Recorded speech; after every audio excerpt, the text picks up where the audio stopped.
What inspires you? From WFSU Public Media, here's this week's Voices That Inspire. My name is Dr. Edith Davis, and I am the science education professor at Florida A&M University. Basically, I'm a nerd and was raised by nerds. My mom didn't really push me. My mom and dad didn't have to push me. I just had a desire to learn. They did sacrifice and make sure we went to very good schools. I went to the St. Michael's predominantly white Catholic school, and I think African Americans made up about 1% of that population. And I found myself in a classroom where everyone is African American, and my teacher was African American. But Miss Mascot, this beautiful white lady with long, beautiful hair, she walks into the ocean of African American children, and she points at me and she says, "She doesn't belong in here." Next thing you know, I'm in an honors track. I'm in a class where I'm the only African-American female again. That changed the whole trajectory of my academic career. I'm trying to change the world one child at a time, and I'm trying to make science, make STEM, in particular the geosciences, which is my domain, more accessible and more available for students to learn and understand, and actually understand it to the point that they can apply it and extrapolate to solve future problems. The thing that keeps me going are the future little boys and girls that I may be able to impact in the arena of science, and their teachers and the teachers that teach them. And hopefully it will open up a whole new world for them that they would have never had, just like I had a world open up to me that I would have never had. I'm Dr. Edith Gale Davis, and I am hopefully one of the best science educators on planet Earth one day when I grow up. You're listening to Voices That Inspire.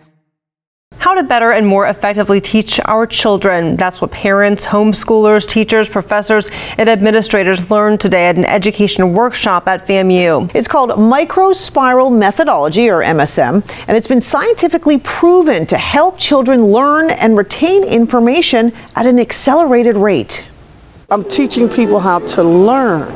And of course, this can be translated into any subject matter. So the microspiral methodology is transfer of concept, knowledge, and skills for all. Here's how the microspiral method works. It delivers small chunks of information to students multiple times, going more in depth each time.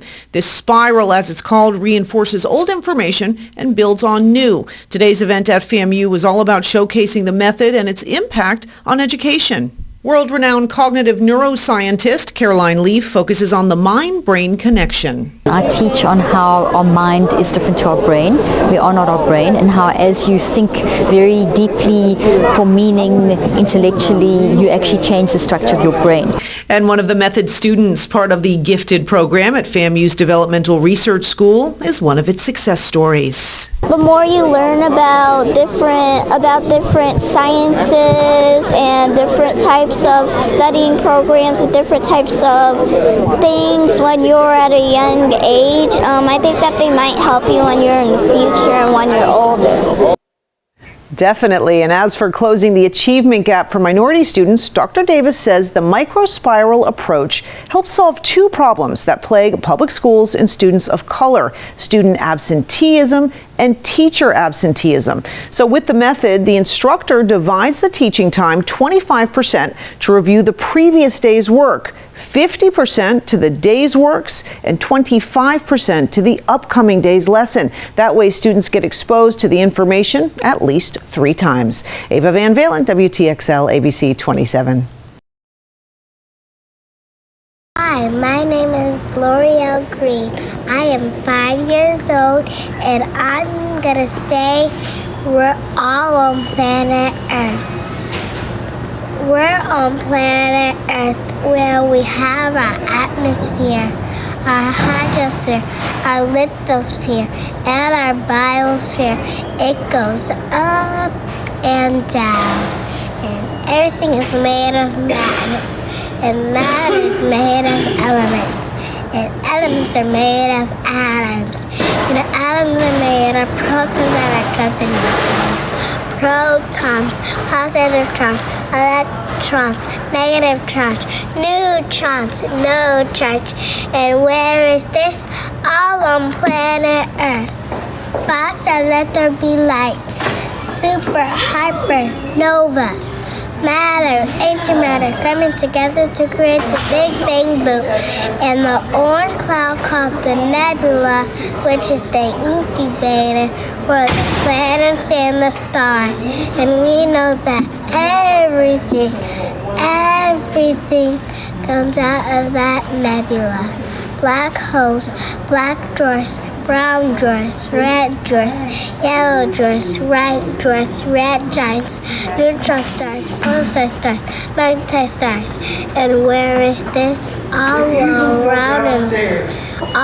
around planet Earth. I think it's going to really help, not only in science, but because it's applicable to many other subjects.